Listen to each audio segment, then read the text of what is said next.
Aramda bir çayda çektim, başım selamet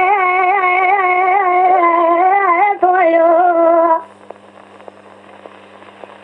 Ağrıya vardım, koptu kıyamet oluyor. İntikam aldım o Bilal'e.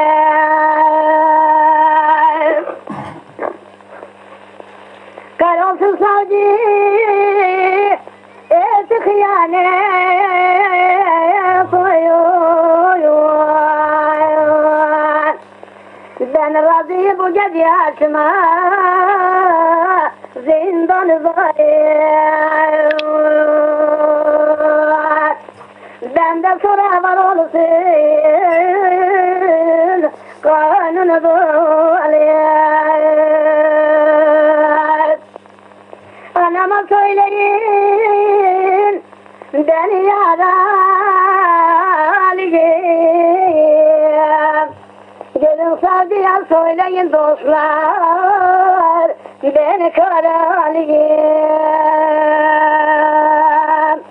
Aslını sorarsın acem değilim, kara papaklıyım.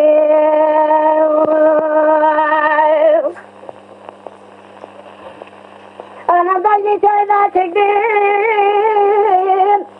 çift diyorlar. Anam ağlıyor bacım, saçını yiyorlar.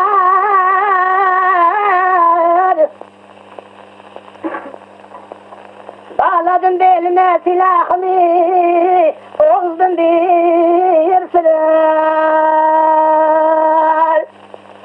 Ağrıya vardım kimi üzülür kimi güler, görenler ağlar. İntikam alırken gezerim dağlar. Yavruların için anam içerim yanar. Anama söyleyin ben yaralıyım. Gidin savcıya söyleyin dostlar ben karalıyım. Aslını sorarsın acem değilim, kara papaklıyım.